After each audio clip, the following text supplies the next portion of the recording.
Joining me now is David Wood. He is a former consulting actuary to Fortune 100 companies, and he built the world's largest coaching business, coaching thousands of hours in 12 countries around the globe.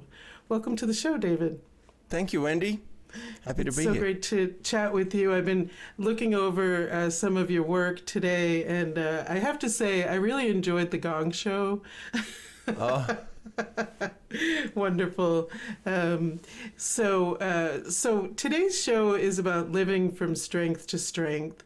And when I read about you and how part of your coaching is to help people double their revenue and their time off by 30%.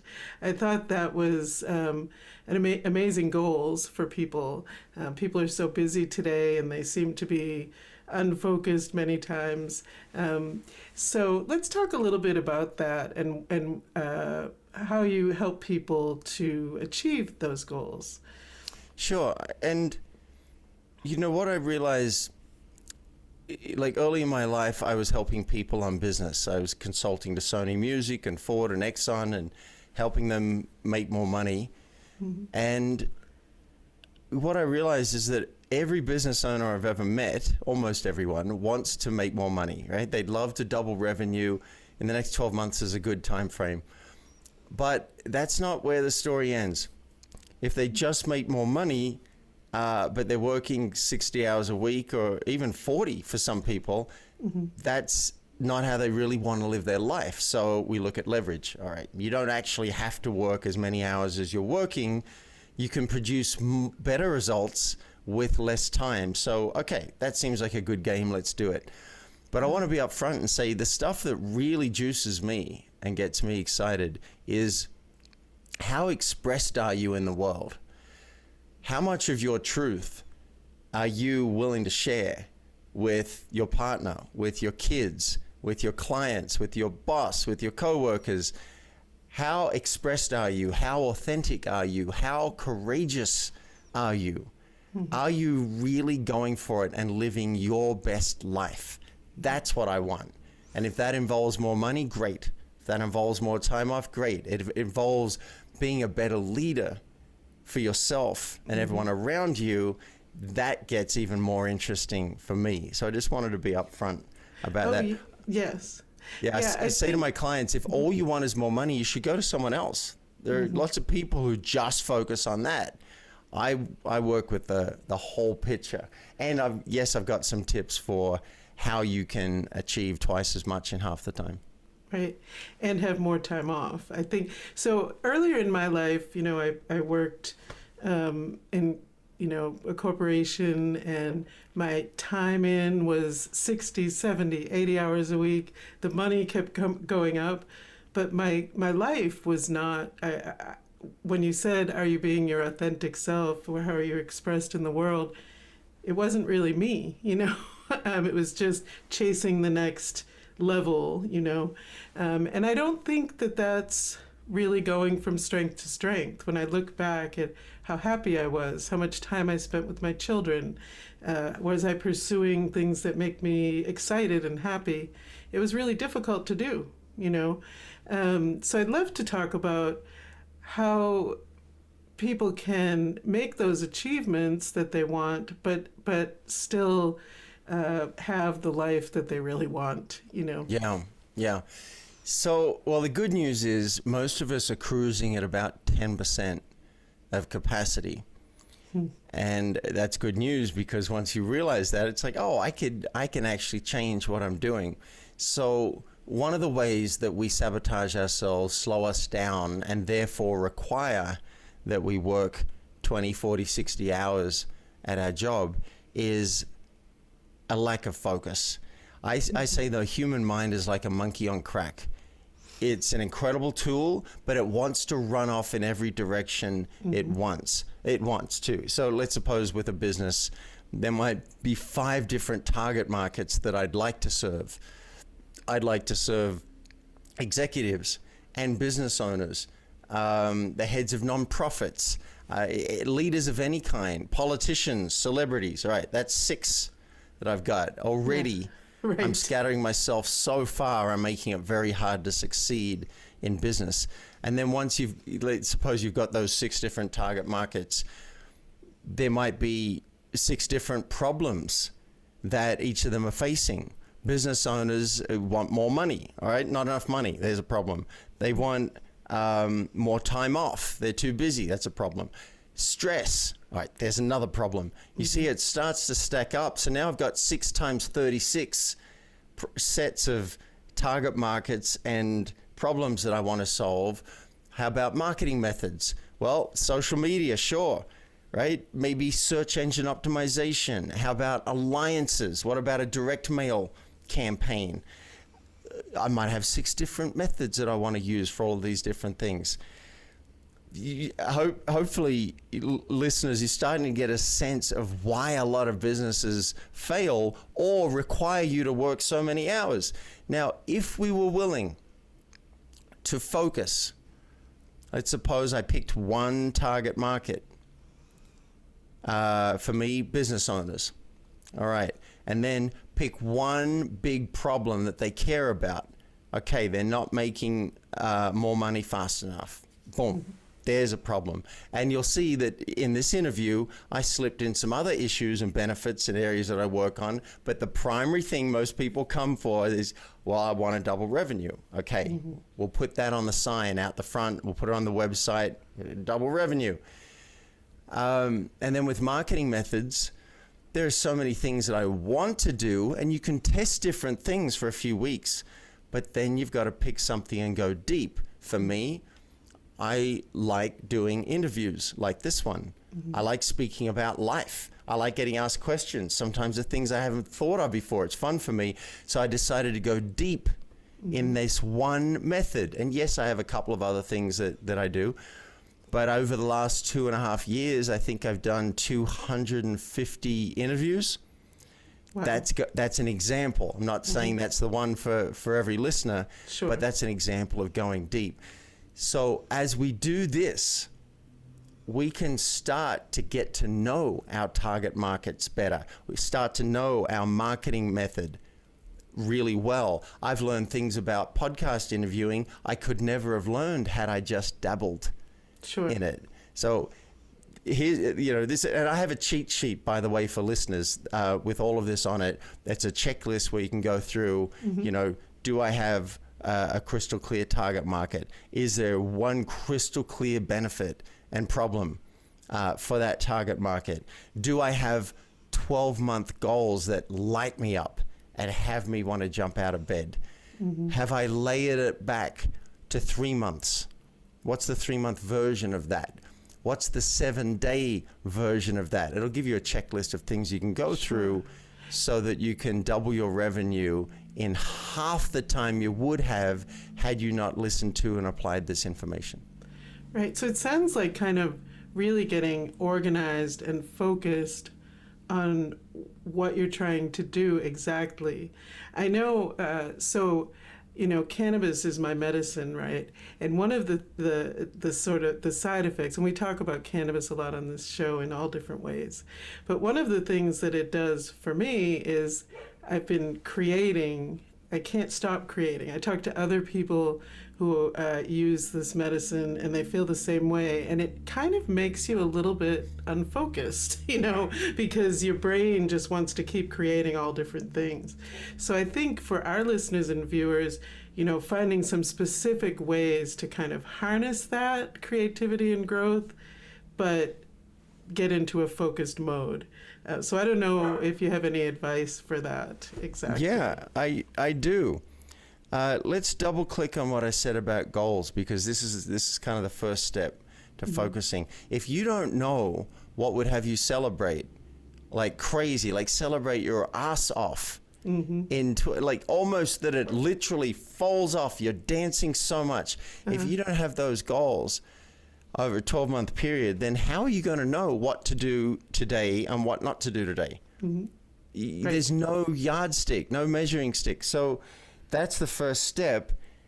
What matters to me? And now here's where the mind might start to go a little crazy. And I had one client say, I have 12 goals. No, I have 20 goals for the year. Is that too? That's often what happens with many Right. of the, yeah. So that's firstly where you might go off the rails. So you want to exercise some discipline there and say, which 3 of these are the most important? You might care about all of them. Like, you suppose you had 20 children, but it's hard to focus on all of them at once. So just for the next, if it was a kid, you might say, for the next hour, I'm going to have time with Billy. Right. For the next year, what 3 matter most to you, and then put the rest in a drawer. Okay. Put the rest in a drawer. You're not throwing them out, but when these first 3 are done, then, okay, I can work on the other 3. Great. And now let's bring it back, because 12 months out is too pie in the sky. It's too far out to work out what I'm going to do today. So we need to know 3 months from now, how would I be celebrating that I'm fully on track to those? What are the milestones? All right. To know I'm fully on track, I need to have this much revenue coming in. I need to have this many clients, and I need to have had a breakthrough of my alliances. I've got, say, 5 strong alliances that have committed to promote my product or service. As I just made that up, right? Yeah. Then we come back again for the next 7 days. And particularly if you're smoking some weed, you're going to need to know what to do and what not to do. That's the hard bit, because it's like, you just want to do everything, and I want to call this person, I want to do that, and we get so scattered. No, 7 days out, what's your weekly action plan? I once played a game where I said, okay, if I don't have that weekly action plan, which is just a series of bullet points of what I'm committing to do over 7 days, and also I might have a list of what I will not do. Okay. I will not work on this project. I will not do this. If anyone asks me for it, I'll just say, I don't have time this week. Talk to me next week. That's And that's okay important. to say, Yeah. Yeah. Yeah. So this is what I will care about. I played a game where by 1 o'clock Friday, I had to have that list of actions done. And if I didn't have it done by 1 p.m. exactly, I had to pay $5 to someone I didn't like. Wow. I love that. That's Yeah, and I tell you what, it got my attention. I didn't like paying the $5. I don't really care about $5, but just the concept that I missed something and that $5 had to go out. So the first time I had to pay the $5, I set some alarms for next time. I blocked off time on Thursday to do it. And then if I didn't do it Thursday, I still had 30 minutes, and it often only took me 5 minutes, Sure. but I still had 30 minutes blocked off on Friday. As a last resort, then the alarm would go off and say, David, last chance, get your weekly action plan. And then look, once you've done it, say 4 times in a row, it becomes more of a habit, and you don't need all that willpower. Right. Oh, that's And then great. the last layer, what will I do tomorrow? What will be my focus tomorrow? Because if you just wake up, particularly if you're going to wake and bake, smoke a little weed in the morning, you just wake up, who knows what's going to happen? I might go on an ice cream run. Right. Right? So the day before, say 4 o'clock every day, you could set your alarm for this. What if I only got to do 2 things tomorrow out of my 7-day plan? Because this is the beauty of it. You already know your 7-day plan, so you don't have to look at anything else. You just look at that. Right. What 2 things would I do if that's all I was allowed to do tomorrow that would move the needle in my life and business? And then you put those on Post-it notes, put them on your desk, put them on your computer, put them beside your bed, put them wherever you're going to see them. Sure. And then the game is, when you wake up, do not touch anything else other than your morning ritual. In fact, look, I love cannabis. I live in Colorado. I'm a fan. Yes. I would even recommend maybe you don't smoke the weed if it doesn't help your concentration, just until you do those 2 things. Yes. And then after those 2 things, do whatever you want. You might do some other things on the action plan. You might play with the kids. You might smoke up or eat an edible. But these 2 things have to come first in your day. If you do this every day and every week, let's just say for a month, you may be amazed at how much you are getting done of what matters. And Wonderful. because you are doing more of what matters, you could actually find yourself working less time. You're like, oh, I nailed that. I called those 10 people that I wanted to work with me, and I kept putting it off for months. I did that because I listened to Wendy and I listened to David on this show, and I started applying this stuff. I reached out to 2 celebrities that has been scary to me and asked them to endorse my product. I did that hard stuff. I did 6 hours of my taxes, which I've been putting off. I did that stuff. So now, you know what? I'm going to take the rest of the day off. You may find that you can do that because you're actually doing what matters and consistently moving towards those 7-day, 3-month, and 12-month goals. Yes, that's fantastic advice. I love it. Let's talk a little bit about courage, because I noticed that that seems to be one of the things that is important in your methods. Yeah, courage is critical. Now, you don't need courage if you're just going to cruise. If you're just going to cruise along, wake up, do what feels good, and many days I do that. Today is one of those days. I don't have a big plan of, I'm going to crank through all this work. No, today I woke up. I felt really tired, so I went back to bed. My alarm went off at 11:50, and I had an audition for a short film at noon. So, all right.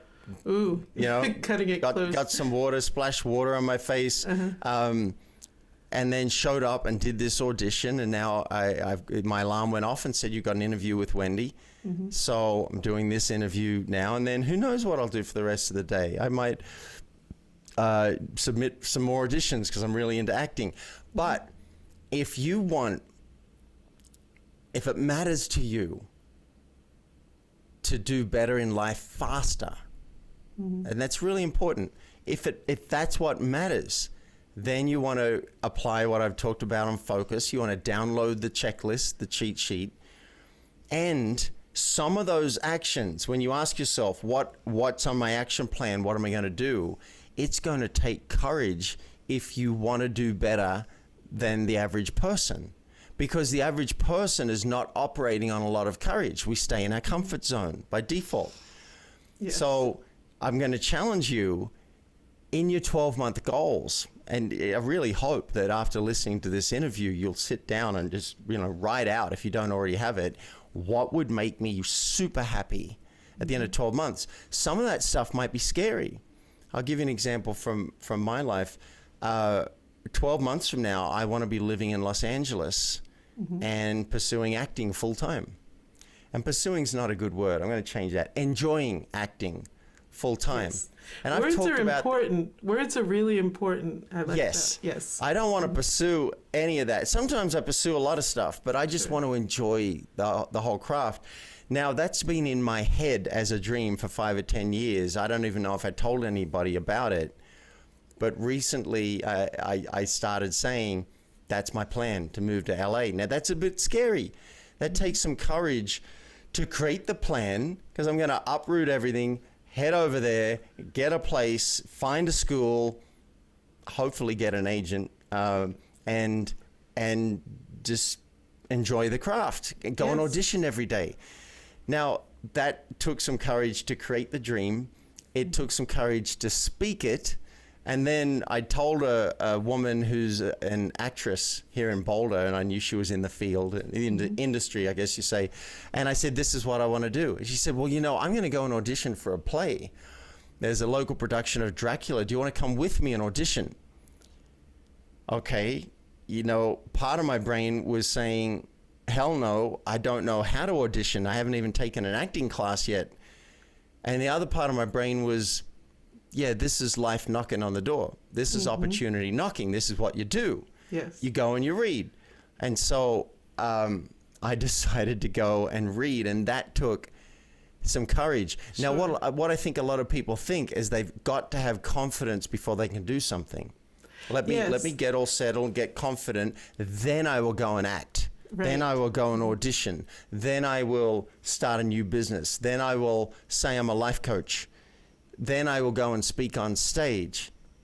Right? Right. But if you wait, you're going to be waiting a long time for some of these things. You might have to do a 2-year coaching program before you have the confidence to say I'm a coach. But here's the trick. You're still not going to be confident until you've coached, say, 100 people. Right. Right. I So- understand. There's lots of people who say, I'm not going to do this until I receive my education, and then they're continually educating about lots of things and don't Right. really get started, you know. Yeah. So it's a trick. It's a trap. Don't fall for it. I would say I coached a lot of coaches in getting started, and I said, you're going to have to suck at it, and you're going to have to do it while you suck at it for some time. Now, the good news is you can be honest about it and say, I'm a student at this. I don't tell anyone I'm a great actor. I say I'm an acting student who happened to just now become a working actor. Sure. Like, so I didn't tell you how that ended up. But my brain is trying to work out in what order I want to tell this. So don't wait. Don't wait until you've got the confidence. What you need to do is have courage and be willing to be bad at something and then go and do it. It took me so much courage to ask Jack Canfield to write the foreword to my book. It took me so much courage to try and get to Richard Branson and get in front of him standing there and say, Richard, what would be a respectful way for me to make a pitch for something to you? That was so hard. And then I had to keep following up. And then I got the pitch and he said no. But it took a lot of courage to do it. And people are going to say no sometimes. You know, I often say, if I listened to no in my life, I wouldn't be doing anything. You know, people are going to say no sometimes, and Yes. that's okay, isn't it? Well, this is one of the ways that I get to do something, even when it's scary, is I try and remind myself, if I don't ask, then I'm starting with a no. Right. No's the right. default. I already have a no. So the worst that can happen is that gets confirmed. So, for example, with the audition, I decided I will read for 4 different parts in the play, and if the director likes any of those parts, I'll read some more. Okay, and if they don't, okay, that's fine. I'm early on, no big deal. And so there are 2 steps, 2 tips I have for courage. One, get that feeling afraid is totally the way it goes, and that's fine. You can feel the fear, be in the right place. I once walked out on national television in Australia at the age of 28, playing guitar, wearing a kilt. Yes. This was the I Gong saw show that you yes. mentioned. And I can't sing. I'm not a good singer, and I was doing it for entertainment. And I know that the game is that they're going to gong you off in like 5-10 seconds. That's what makes the show funny for everybody else. Right.